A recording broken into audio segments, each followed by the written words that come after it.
안녕하세요. 소스경제 소송욱입니다. 자, 여러분, 드디어 D-1 강의입니다. 27번째 강의입니다. 자, 여러분들 이때까지 열심히 달려왔는데 조금만 더 힘내시기 바랍니다. 자, 어떤 일을 할 수 있고 또 해야만 한다고 생각한다면 길이 열리기 마련이다 라는 말이 있습니다. 여러분들, 여러분이 어떤 목표를 세우고 그 일을 할 수 있다고 생각을 하고 또 해야만 한다고 생각을 한다면 분명히 길은 열립니다. 여러분들의 목표를 명확하게 하시고 그 길을 향해서 뚜벅뚜벅 옆을 보지 말고 뒤를 보지 말고 여러분들 느리지만 천천히지만 뚜벅뚜벅 가시면은 분명히 목표에 다다를 수 있습니다. 우리도 처음에 출발할 때는 끝이 안 보였잖아요. 28강. 그런데 우리가 한 강 한 강 뚜벅뚜벅 걸어왔더니 벌써 27번째 강의가 됐습니다. 자, 우리 지난번 시간에 아주 중요한 내용들을 배웠는데 특히 우리 화폐의 기능 3가지 기억나죠? 그리고 이자율에 우리 단리와 복리 계산하는 거, 그리고 명목 이자율과 실질 이자율 계산하는 거 맞죠? 자, 그래서 명목 이자율에서 물가 상승률을 빼면 실질 이자율이다. 그리고 또 마지막으로 중요하게 했던 내용이 바로 금융시장의 유형 2가지. 직접 금융시장, 간접 금융시장이 있었는데, 자, 보시면은 자금 공급자와 자금 수요자, 그리고 은행이 있죠. 우리가 은행에 예금을 하고 대출을 받고 그 다음에 이자. 이거는 직접 금융시장이에요? 간접 금융시장이에요? 이거는 간접 금융시장이죠. 자, 우리는 은행이랑 거래를 하는 겁니다. 그러니까 이거는 당연히 안전한 거고요. 대신에 수익률은 낮죠. 그 다음에 직접 금융시장인데요. 지난번에 우리가 봤던 그림이랑 좀 다르죠. 이건 선생님이 모 교과서에 있는 내용을 가지고 온 건데요. 이렇게 그림이 약간씩 다르게 표현될 수도 있습니다. 여러분이 학교에서 배우는 교과서가 이제 어떤 식으로 표현을 했는지 잘 모르겠는데 이것도 보시면은 일단은 여기에 우리가 자금 공급자가 우리가 제공한 자금이 그대로 자금 수요자에게 갑니다. 여기서 금융회사는 그냥 서비스만을 제공할 뿐이에요. 정보만을. 그리고 자금 수요자는 우리에게 주식과 채권을 주죠. 즉 그 대가로 우리는 배당금을 받기도 하고요. 이자를 받기도 하죠. 자, 이거는 직접 금융시장이고요. 직접 금융시장에서 이 금융회사 누구였죠? 네, 대표적인 게 바로 증권회사였죠. 자, 이렇게 우리 내용 정리했고요. 오늘 소쌤의 생활 속 경제. 자, 오늘은 여러분들이 얼마나 신용 등급에 대해서 상식이 풍부한지 여러분의 상식을 테스트해 볼 겁니다. 자, 신용 등급 관리에 대한 나의 상식은 선생님이 4가지 질문을 한번 준비해 봤는데요. 여러분들 한번 OX로 대답해 보세요. 자, 모든 거래를 현금으로만 결제하면은 신용 등급이 더 높아진다. 맞을까요? 틀릴까요? 자, 이거는 X입니다. 지금 카메라 감독님이 정확하게 맞추셨는데요. 왜 그러냐면은 신용 등급이 높아지기 위해서는 이 신용정보기관에서 우리가 얼마나 그 돈을 금융거래를 하는지, 즉 내가 얼마나 어떤 물건을 사고 그 대가를 잘 지불하는지를 파악할 수 있어야 되는데 현금으로만 하면 나빠지지도 않지만 좋아지지도 않잖아요. 그래서 우리가 신용등급을 높이기 위해서는 신용카드 같은 거 한 2-3개 정도를 적절하게 연체를 일으키지 않으면서 우리가 적절하게 잘 사용하는 게 우리 신용등급에 더욱 좋을 수 있습니다. 자, 두 번째 보면은 대출을 받을 때 우리가 여러 금융기관을 방문해서 내 신용등급이 얼마나 되는지, 내가 얼마나 대출을 받을 수 있는지 조회하면 좋다. 그럼 신용등급이 올라갈까요? 내려갈까요? 이것도 여러분 좋지 않습니다. 왜 그러냐면은 은행의 입장에서 이런 정보를 평가하는 입장에서 보면은 단기간에 한 사람이 이 은행 가서 저 얼마 대출할 수 있나요? 이 은행 가서 얼마 대출할 수 있나요? 얼마 대출할 수 있나요? 이렇게 조회를 하고 다니는 건 은행의 입장에서 봤을 때는 이 사람이 여러 은행에서 한꺼번에 대출을 받아서 도주할 우려가 있다고 생각을 할 수도 있습니다. 그래서 여러분이 이제 여러 가지 정보를 알아보는 건 필요하지만 너무 단기간에 여러 은행을 찾아다니면서 이렇게 자기가 얼마나 대출 받을 수 있는지 조회하는 거는 신용 등급에는 그렇게 긍정적이지 않습니다. 자, 세 번째 X였고요. 세 번째 보시면은 세 번째는 연체 금액보다 연체 기간이 신용 등급에 미치는 영향이 더 크다. 어떨까요? 이거는 O예요. 자, O. 그래서 만약에 여러분이 그런 일이 있으면 안 되겠지만은 여러분이 뭐 연체를 했는데 그러면 그걸 갚아야 된다. 그럼 여러분이 연체 금액보다는 연체 기간이 긴 거부터 빨리 갚아 나가는 게 여러분의 신용 등급에 좋을 수가 있습니다. 그리고 마지막 보시면은 연체된 금액을 다 갚으면 신용 등급은 바로 오른다. 네, 이거는 X죠. 왜냐하면은 우리가 이렇게 신용 등급에 관한 기록들, 이런 연체된 내용들은 보통 3년 정도는 기록이 되어 있습니다. 저장이 되어 있어요. 그래서 우리가 연체된 금액을 다 갚는다고 해서 갑자기 바로 신용 등급이 오르지는 않고요. 우리가 이제 서서히 오르죠. 그러니까 우리가 그만큼 신용 등급이 한번 떨어지면 회복하기가 힘들다는 거고, 그래서 우리가 이렇게 신용 등급 관리를 잘 할 수 있어야 되겠죠. 오늘 우리가 배울 내용이 바로 이 내용입니다. 자, 여러분 출발해 보죠.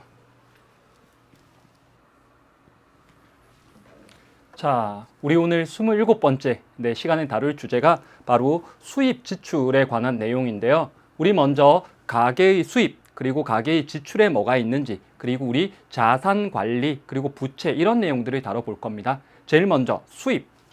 자, 가계의 수입. 근데 수입이 우리는 일반적으로 수입을 소득이랑 같은 말로 쓰는데 수입은 실제로는 소득보다 더 상위의 개념이에요. 수입에는 소득뿐만 아니라 기타 수입이라는 개념도 있습니다. 그래서 우리가 수입이라는 건 무슨 뜻이냐 하면은 우리 가계로 유입되는 들어오는 현금, 그러면 그건 다 수입이라고 보는 겁니다. 그러니까 당연히 소득, 우리가 돈 버는 거 당연히 수입이고요. 그거 외의 것도 있어요. 그래서 우리가 먼저 소득의 내용을 좀 구체적으로 볼게요. 소득. 자, 우리 가계의 소득에는 크게 두 종류가 있습니다. 제일 먼저 경상소득이 있고요. 그 다음에 비경상소득이 있어요. 자, 경상소득은 뭐냐? 경상소득은 정기적인 소득이에요. 정기적. 그리고 비경상소득은 비가 붙었으니까 정기적이지 않다는 거죠. 즉 비정기적이고 일시적인 소득이에요.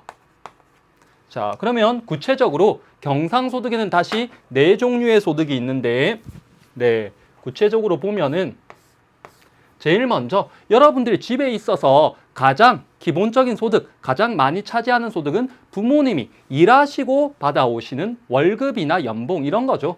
그걸 근로소득이라고 부릅니다. 그 다음에 사업소득도 있고요. 그 다음에 재산소득, 이전소득 네 가지가 있는데, 자, 근로소득부터 볼게요. 단어의 뜻이 다 있습니다. 근로. 무슨 뜻이에요? 노동을 했다는 거죠. 근로소득은 노동 제공의 대가예요. 노동의 대가. 그래서 어떤 사례가 있냐? 이 근로소득의 사례는 봉급. 그러니까 여기에는 뭐 우리가 받는 월급이나 그리고 뭐 연봉이나 이런 것들이 들어가죠. 그 다음에 상여금, 보너스요. 여러분들, 상여금은 우리나라에서는 기본적으로 이렇게 본봉에 월급에 이렇게 포함돼서 나오기 때문에 상여금도 정기적으로 받는 노동의 대가로 받는 소득으로 봅니다. 그리고 뭐 이런 거 말고 각종 여러 가지 수당들 이런 것들이 다 근로소득으로 들어가는데 시험에 또는 모의고사에 출제되는 것 중에 이런 사례가 있어요. 성과급. 성과급은 뭔가요? 여러분, 성과급은 성과에 따라서 주는 월급이잖아요. 그러니까 당연히 성과급도 근로소득이에요.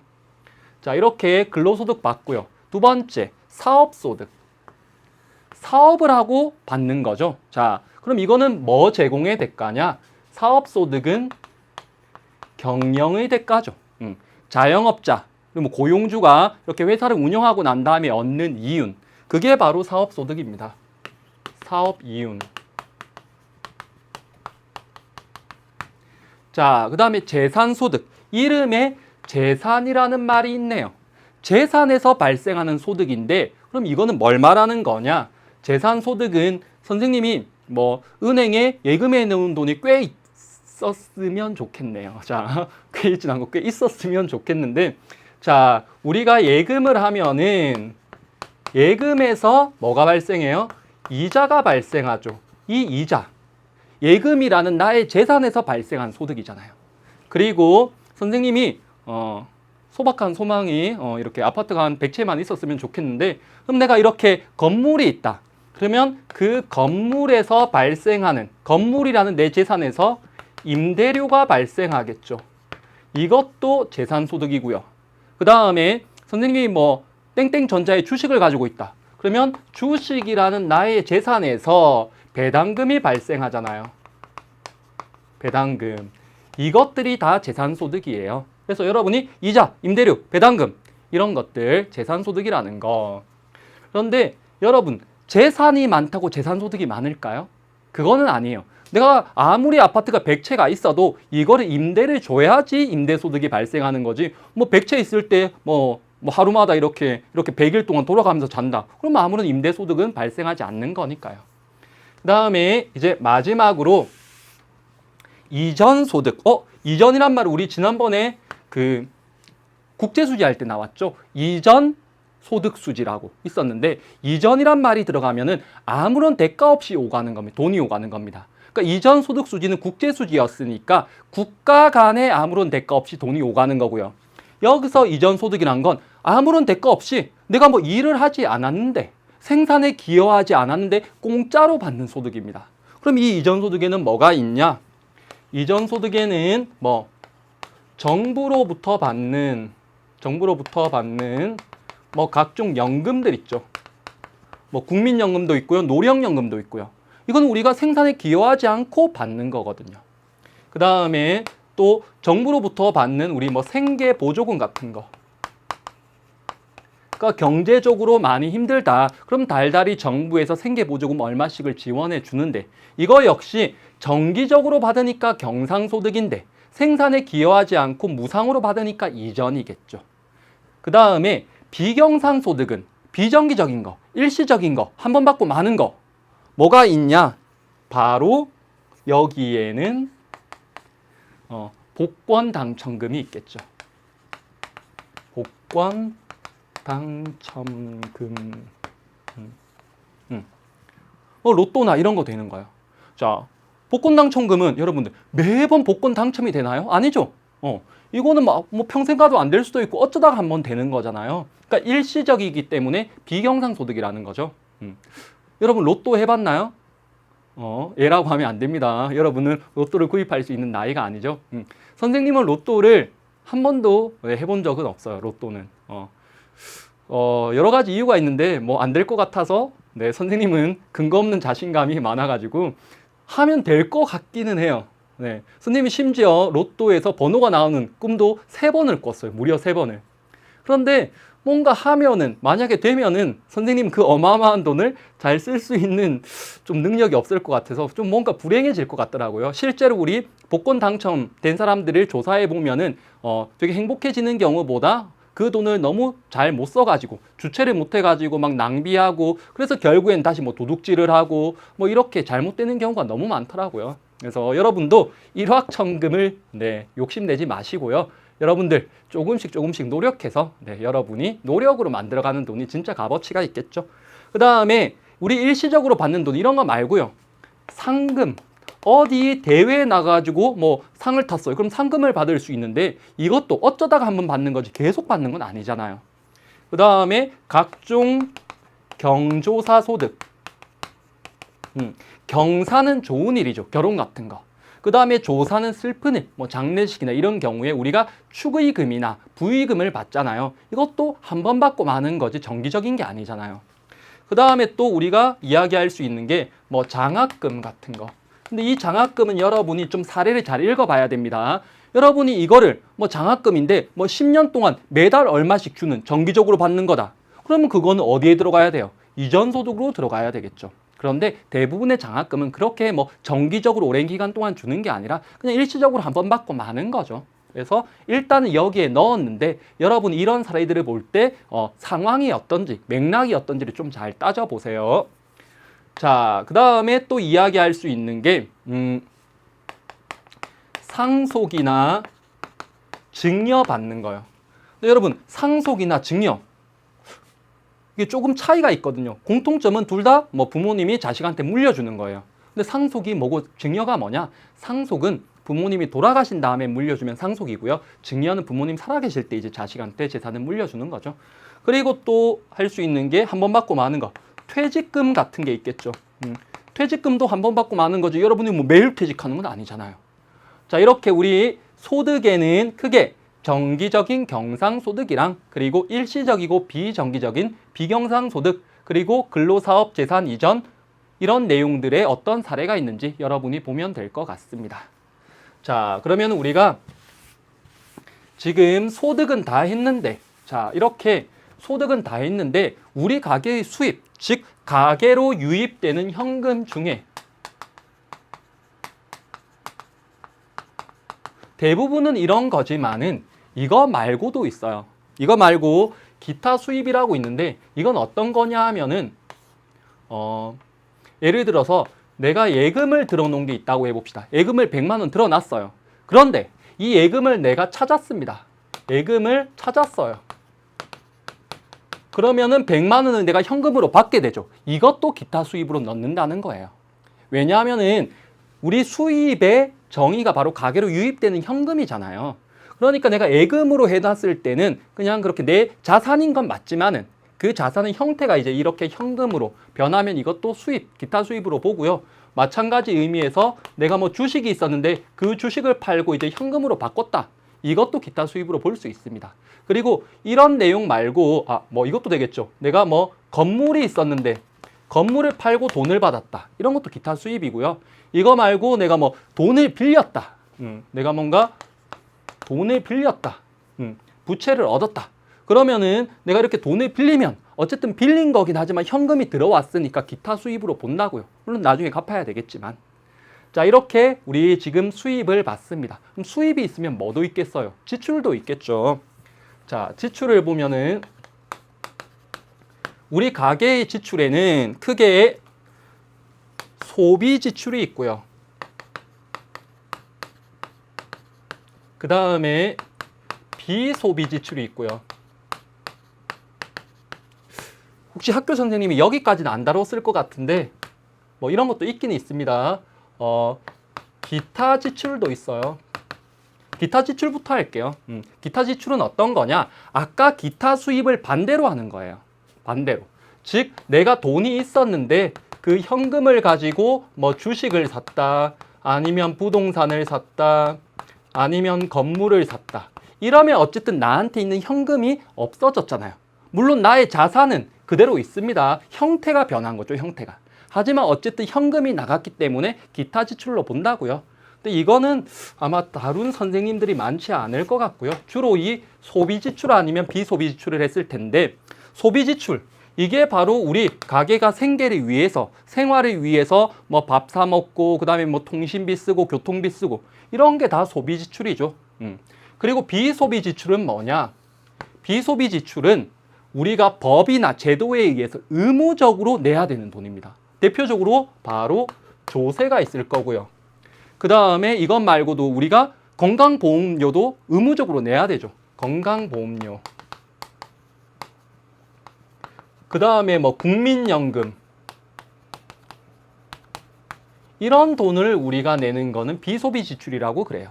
자, 비소비 지출. 그럼 우리가 지출과 수입을 다 했는데 자, 우리가 여기서 하나 이제 예전에도 이야기했었고 다시 한번 볼 게 뭐냐 하면은 우리 소득이 있어요. 소득이 있는데 이 소득은 선생님이 만약에 뭐 한 달에 받는 월급이 뭐 200이라고 해볼게요. 200만 원이다. 그러면 우리 소득은 소비에서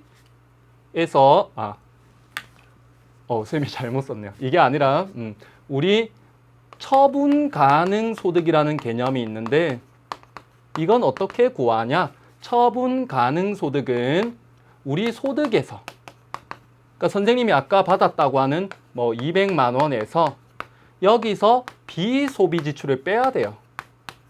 즉 내가 뭐 세금이나 공과금이나 이런 걸로 내야 되는 돈 뭐 그게 예를 들어서 50만 원이라고 해볼게요. 그러면은 선생님이 진짜 나의 돈이 되는 거. 내 마음대로 쓸 수 있는 돈은 얼마예요? 200에서 50을 빼면은 이 처분 가능 소득, 이 150만 원.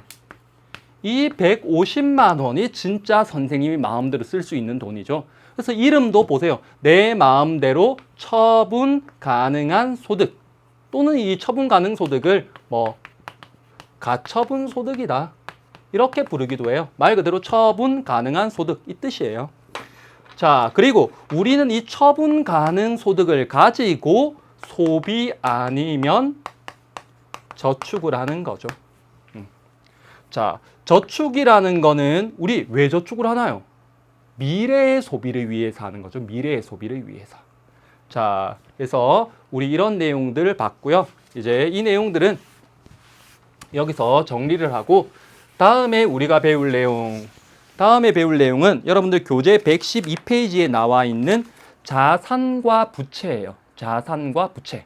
여러분들 요즘에 뭐 자산관리사 이런 말 들어봤죠? 자, 자산과 부채.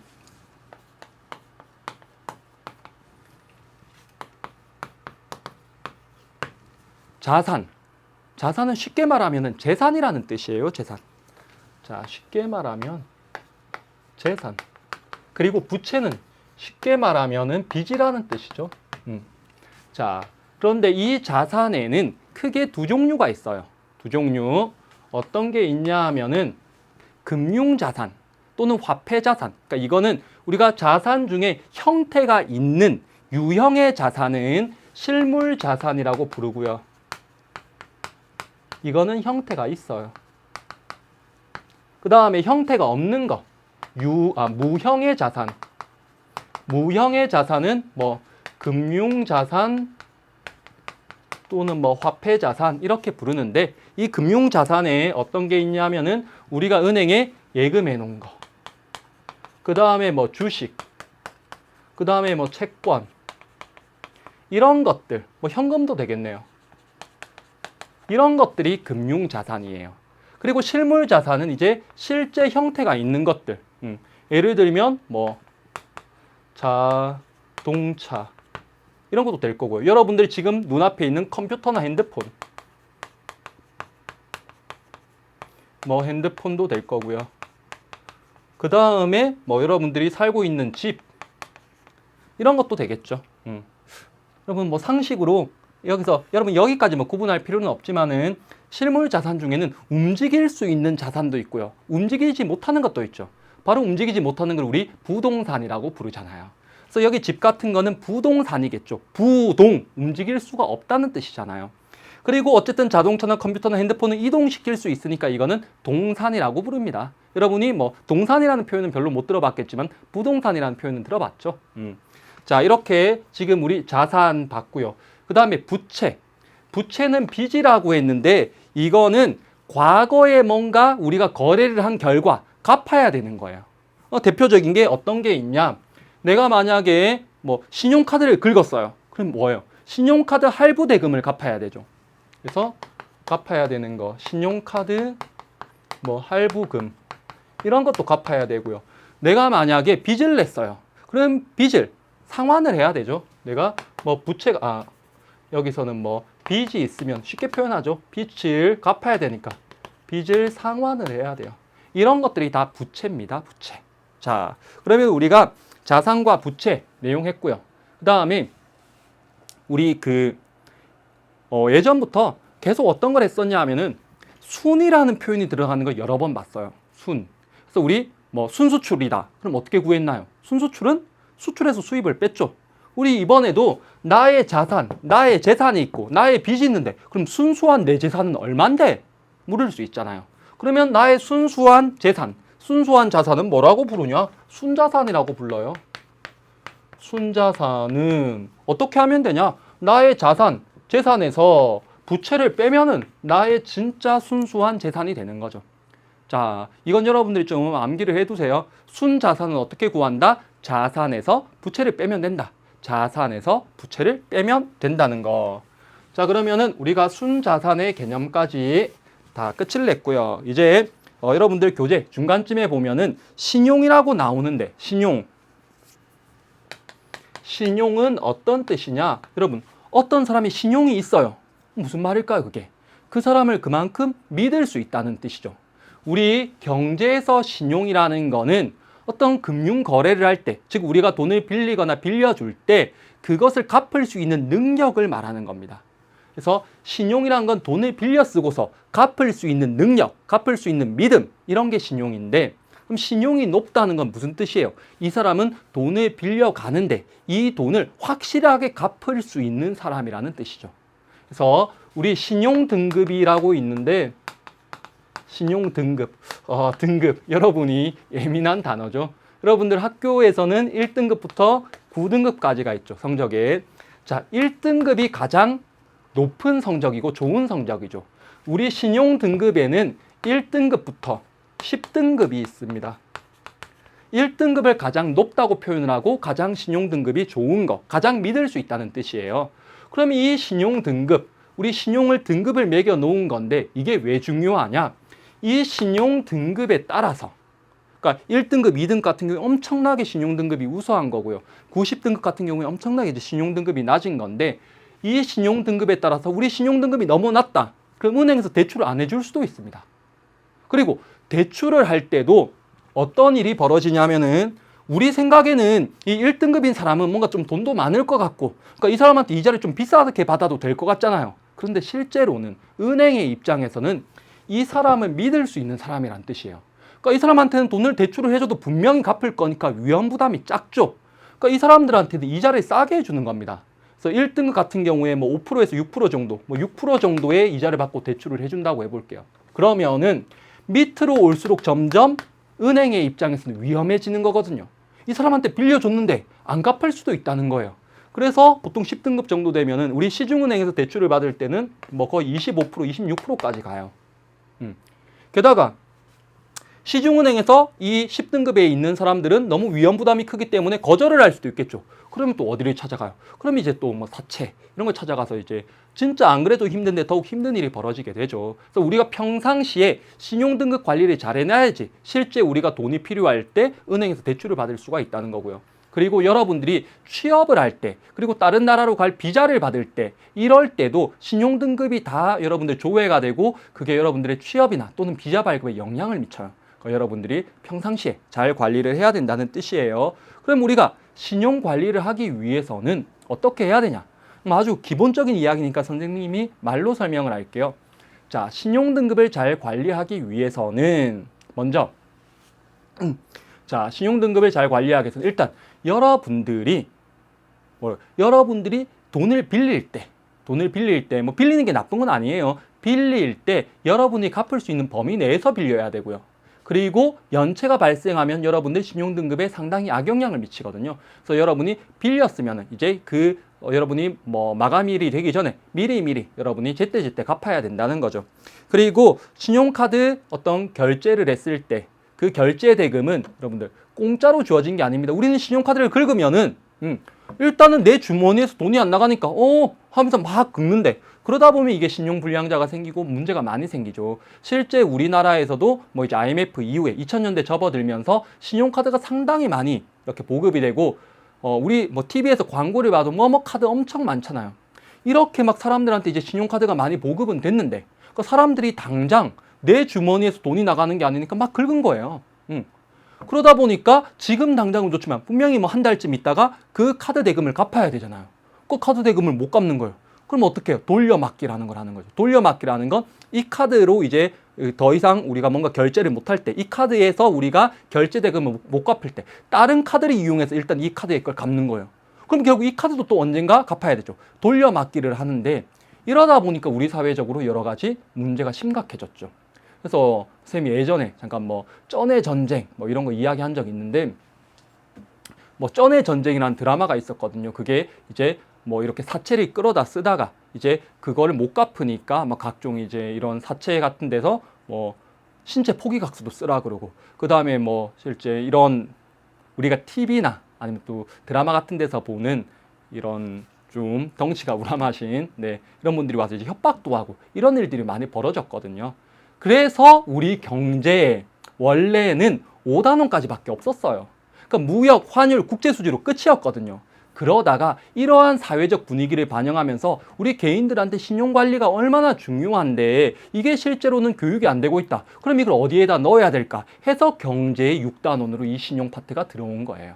그래서 여러분이 지금 배우고 있는 거고 여러분의 아주 기본적인 생활과 밀접한 관련이 있는 거죠. 자, 그리고 이제 우리가 신용거래를 마지막으로 해볼 건데 신용거래. 자, 신용거래라는 거는 우리가 현금으로 바로 사는 게 아니라 그러니까 지금 당장 현금을 지불하지 않고 일정 기간이 지난 다음에 이제 지불을 하는 건데 자, 신용거래에는 뭐 외상도 됩니다. 여러분이 친구한테 나 돈 좀 빌려줘. 그래가지고 친구가 돈을 1,000원 빌려줬어요. 그것도 신용거래예요. 그런데 그런 거 말고 이제 우리가 일반적으로 많이 이야기하는 게 제일 먼저 대출이 있습니다. 그리고 할부, 그 다음에 신용카드가 있는데 자, 대출. 우리가 금융기관에서 대출 받는 것도 신용거래예요.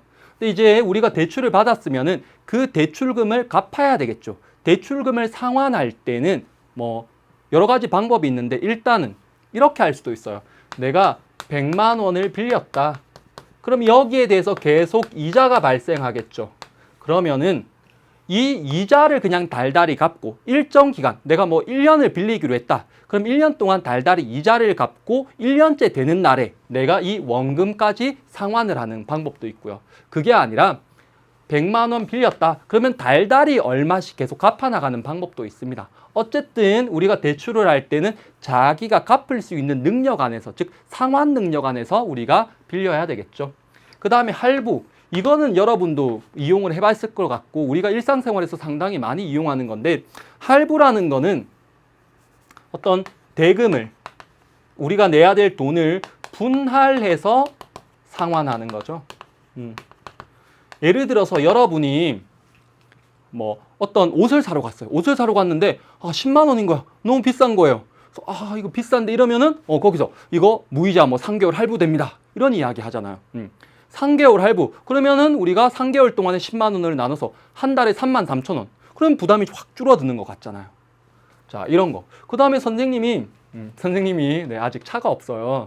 차가 없어서 선생님이 학교 다닐 때, 지금 학교 이렇게 출퇴근할 때 자전거를 타고 다니는데, 선생님이 이렇게 자전거를 타고 가다 보면은, 현수막에 뭐가 걸려 있냐 하면은, 뭐 외제차 몇십 개월 할부 해가지고 막 한 달에 뭐 10몇만 원만 내면 외제차를 살 수 있는 거예요. 선생님이 그거 볼 때마다, 나도 살까 이런 생각 많이 드는데, 근데 선생님이 왜 안 사고 있냐?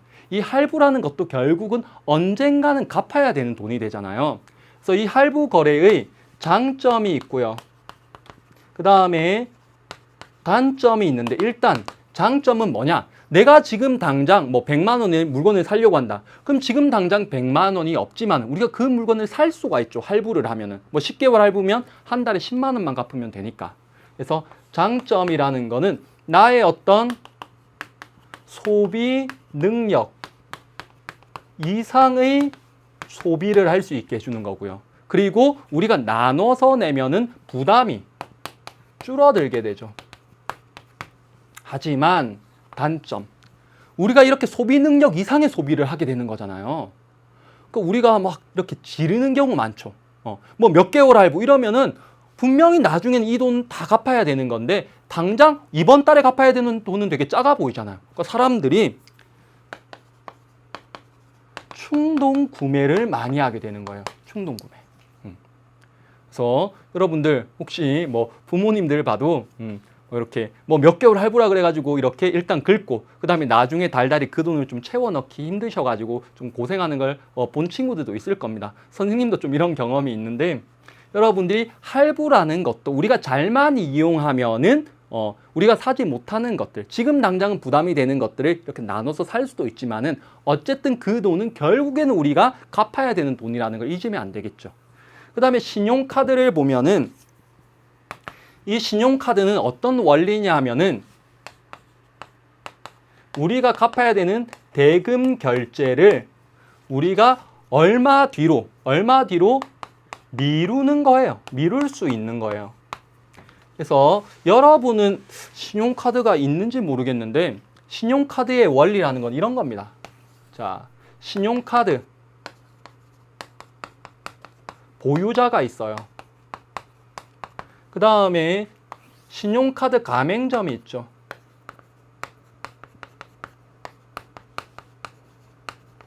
그리고 카드사가 있습니다. 자, 그럼 우리가 여러분들이 신용카드, 카드를 들고 편의점에 가서 긁었다고 해보죠. 자, 그러면은 우리가 긁는다고 해서 바로 이 가맹점한테 돈이 가는 게 아니에요.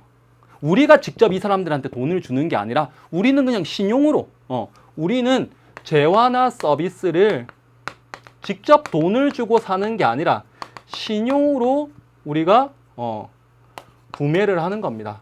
그러면은 신용카드, 이 가맹점에서는, 이 편의점이나 마트에서는 우리에게 그냥 이렇게 신용으로 판매를 하는 거예요. 돈을 바로 받는 게 아니라 신용 판매를 하고, 그 다음에 우리는 이제 카드사에게 1년 단위로 연회비라는 게 있죠. 연회비도 내고요. 그리고 내가 결국 샀던 물건 값도 우리는 카드사에 내는 겁니다. 그래서 우리는 이런 카드 대금을 우리는 결국에는 내야 되죠. 지급을 해야 됩니다. 그리고 카드사가, 우리가 신용카드를 긁으면은 카드사가 이 가맹점에게 대금을 지급하는 거예요. 어떤 우리가 구매 대금을 지급하고요. 그리고 이 카드 가맹점들도 이 카드사에게 가맹점 수수료를 내야 됩니다. 이 원리인데, 그러니까 우리가 지금 긁었다. 그럼 지금 당장 내 통장에 돈이 없어도 우리가 살 수가 있죠. 그리고 우리가 다 이 신용카드 결제일이 정해놓을 수 있거든요. 그래서 내가 만약에 28일을 신용카드 결제일로 정해놨다. 그럼 이 28일에 맞춰가지고 내 통장에서 이게 출금이 된다든지 아니면 나한테 카드 명세서가 날라오는 거죠. 자, 그래서 이렇게 되는 건데, 요즘에 직장인들한테 좀 슬픈 이야기가 있는데, 이렇게 월급일, 내가 월급 받는 날이 28일이다. 그럼 보통 이제 이날에 돈이 들어오니까 이날에 카드 결제일로 정해놓거든요. 그래서 이렇게 문자로, 자, 월급이 얼마가 입금되었습니다. 그럼 이제 진짜 아주 귀신같이, 그 다음에 다시 막 문자가 떠요. 띵동, 띵동, 띵동, 띵동 하면서 어디서 얼마가 출금되었습니다. 얼마가 출금되었습니다. 얼마가 출금되었습니다. 해가지고 대부분 빠져나가서 이게 우리가 월급날이 아니라 결제날이라고 부르는데, 자, 어쨌든 이런 원리로 되는 거예요. 자, 그래서 우리가 신용카드를 사용했을 경우에 장점이 뭐냐? 지금 나한테 당장 돈이 없어도 우리가 소비를 할 수 있다는 거죠. 그리고 우리 신용카드를 사용해서도 우리가 분할, 할부 서비스를 제공받을 수 있거든요. 이런 것들이 분명히 장점인데, 단점은 아까랑 마찬가지로 내가 사용할 수 있는, 상환할 수 있는 이상의 걸 사람들이 사게 되는 경우가 많다는 거예요. 여기서도 충동 구매할 수 있고요. 그래서 우리가 신용카드도 우리가 갚을 수 있는 범위 내에서, 상환할 수 있는 범위 내에서 적절히 사용해야지 좋다는 겁니다. 자, 그래서 우리가 대출, 할부, 신용카드까지 다 봤습니다. 이제 우리 문제를 통해서 내용을 정리해 보죠. 자, 문제 보면은 다음은 어느 학생의 형성평가지다.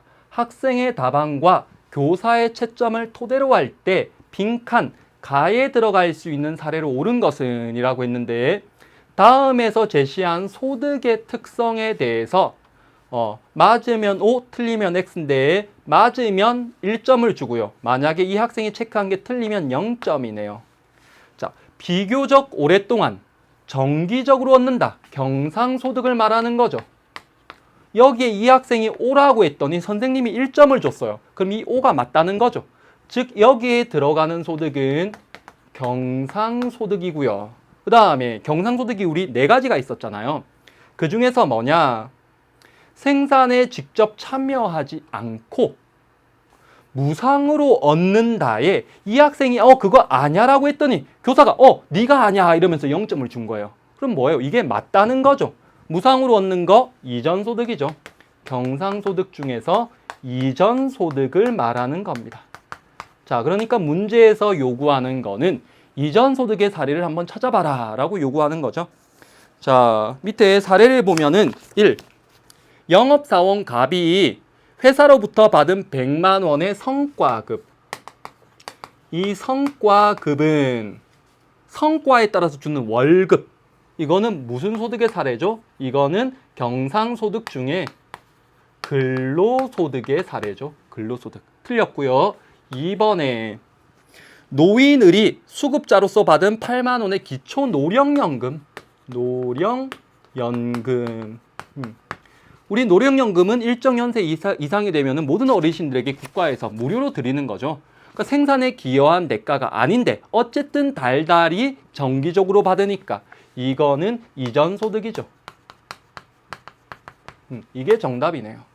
그 다음에 3번 자영업자 병이 식당 운영으로 벌어들인 수입. 이거는 자영업자가 식당 운영으로 벌어들인 소득이니까 이 소득은 뭐로 봐야 되나요? 사업소득으로 봐야겠죠. 그 다음에 4번에 회사원 정이 땡땡전자로부터 받은 50만 원의 주식 배당금. 주식 배당금은 주식이라는 재산에서 발생했죠. 재산소득이고요. 그 다음에 마지막 5번 고등학생 무가 문해창작 공모전에서 입상하여 받은 100만 원의 상금. 자, 이 상금은 달달이 받는 게 아니잖아요. 이거는 어쩌다가 한 번 받고 마는 거죠. 즉 비정기적인 거. 그럼 무슨 소득? 비경상소득. 지금 위에 있는 이것들은 다 정기적인 소득이었으니까 경상소득. 자, 이렇게 이 문제 정리하고요. 정답은 2번이었습니다. 자, 그 다음에 다음 문제 보시면은 다음 글에 나타난 2011년 말 갑의 자산, 부채, 순자산과 관련된 설명으로 옳은 것.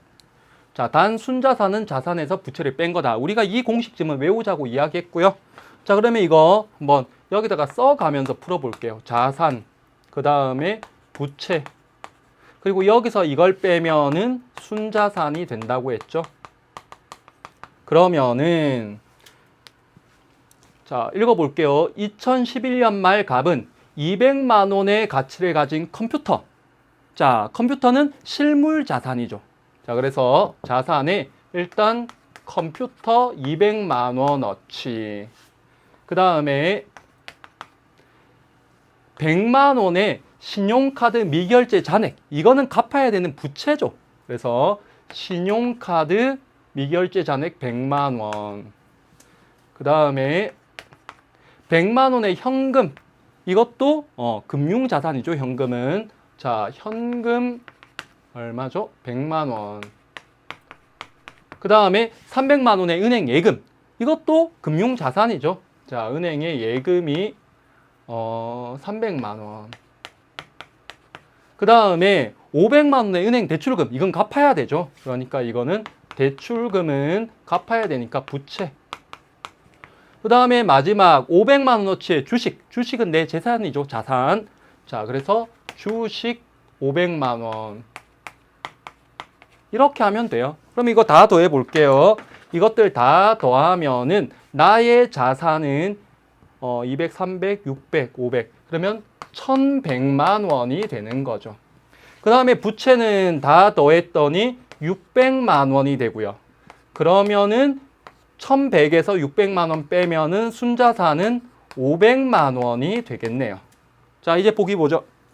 자, 1번. 자산은 900이다. 자산은 1100이었습니다. 틀렸고요. 순자산은 600이다. 순자산은 500이었죠. 틀렸고요. 그 다음에 지출이 수입보다 큰 경우. 지출이 수입보다 크면은 내 순자산은 어떻게 되니를 물었는데 보세요. 지출은 우리가 돈을 쓰는 겁니다. 마이너스예요. 수입은 벌어오는 거니까 플러스죠. 그런데 마이너스가 더 크대요. 그럼 우리의 순자산은 당연히 감소하겠죠. 그런데 증가한다 그랬으니까 틀렸고요. 그 다음에 4번. 주식을 처분해서 은행에 예금할 경우 순자산은 변화가 없다. 볼게요. 주식. 이 500만 원을 처분해서 그럼 이제 500만 원의 현금을 가진 거죠. 이거를 은행에 예금했어요. 그러면 어떻게 되는 거예요? 은행의 예금이 주식은 이제 없어지고 예금이 800이 되는 거죠. 그러면 자산은 그대로 1100이죠. 그냥 요 안에서 형태가 바뀐 거니까. 자산 그대로 부채 그대로? 그러면 당연히 순자산도 그대로겠죠. 그래서 4번이 정답입니다. 마지막 5번. 현금으로 신용카드 미결제 금액을 갚을 경우 자산은 변화가 없다 그랬는데, 자, 현금으로 신용카드 미결제 금액 100만 원, 100만 원이니까 현금 100만 원이 없어지고 이 부채 100만 원도 없어지죠. 그럼 어떤 일이 벌어져요? 그럼 자산에서 100만 원이 사라졌죠. 자산이 이제 1100만 원이 아니라 1000만 원이 되는 거고요. 그 다음에 부채에서 100만 원 사라졌으니까 부채가 500이 되는 거죠. 이렇게 봤더니 자산은 변화가 없다가 아니라 100만 원 감소했고요. 그런데 우리 끝까지 보면은 자산에서 부채를 뺀 순자산은 그대로죠. 순자산은 그대로입니다. 자, 우리 이렇게까지 봤고요. 이제 생활 속 경제 미션을 보죠. 자, 여러분이 지금까지 너무 수업을 잘 따라와줘서 선생님이 이렇게라도 한번 해봤는데 열심히 공부한 당신 우수한 성적으로 대학에 합격해서 여러분이 100만 원의 장학금을 받게 되었습니다. 축하해요. 자, 그런데 입학시 100만 원을 한 번에 받는다면은 여러분이 받은 장학금은 우리 여러 가지 소득 중에 구체적으로 어떤 소득에 해당할까요? 그 다음에 여러분의 가족이 2015년 한 해 동안에 번 소득의 유형에는 무엇이 있나요? 여러분들이 이거 액수를 적으라는 게 아니라 그냥 여러분들 가족이 번 소득의 유형이 어떤 게 있을지 선생님이 이걸 이야기하는 이유는 여러분들이 부모님들이 어떻게 일을 해서 또는 어떻게 여러분을 힘들게 키우는지를 조금 한번 생각해 보라는 의미로 쓴 겁니다. 그러니까 여러분들 집에 뭐 소득이 많다고 얼마예요? 뭐 이런 거 적지 말고요. 또 여러분들 집이 좀 경제적으로 힘들다고 뭐 이런 적는 걸 어려워할 필요 없습니다. 자, 여러분들 오늘 내용들 잘 정리해 보시고 미션들 잘 달성해 주기 바랍니다. 자, 이렇게 우리 27번째 강의 끝냈고요. 이제 다음 시간에 마지막 대망의 종강입니다. 여러분들 마지막까지 힘 잃지 마시고요. 우리 끝까지 파이팅 하도록 합시다. 자, 여러분 안녕.